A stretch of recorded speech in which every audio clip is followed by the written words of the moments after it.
সুদামা বলে, কেন এসেছিস তুই? সবকিছু কেড়ে নিলি, আর কি আছে?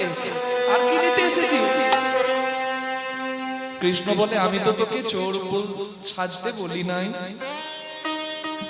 তুই মিথ্যা বললি কেন? গুরুদেব যখন জিজ্ঞাসা করলো কার জন্য চুরি করেছিস, বলতেই পারতিস আমার নাম, কেন বললি মিথ্যা কথা? বলে, আমি মিথ্যা বলি নাই, আমি বলেছি আমি আমার জন্য চুরি করেছি। কৃষ্ণ, তুই যে আমার, তাই তো বলেছি আমার জন্য চুরি করেছি। দে দে দে বলছি, আমার জন্য যে নাড়ুগুলো নিলি সেই নাড়ুগুলো নিয়ে চলে যাচ্ছিস যে, আমাকে দে। বলে, এই নাড়ুর জন্য আমি সবকিছু হারালাম, এখনো তুই এই নাড়ু নিবি? তোর আমার প্রতি মায়া নাই, এই বিষয়ের প্রতি, এই নাড়ুর প্রতি মায়া। এই নাড়ুর জন্য সব হয়েছে সর্বনাশ। এই নাড়ু আমি আমি জলে ফেলবো। সুদামা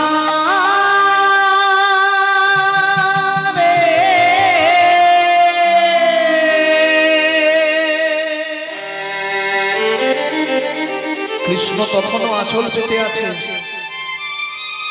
কৃষ্ণ বলে, আমি আঁচল পেতে চাইলাম আর তুই আমাকে না দিয়ে জলে ফেলে দিলি।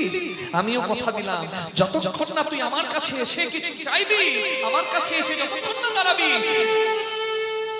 আমি তোকে কিচ্ছু দেব না।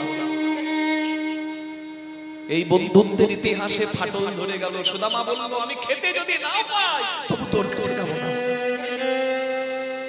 তোর কাছে চাইব। সুদামা গুরু দক্ষিণা না দিয়ে ফিরে গেল বাড়িতে।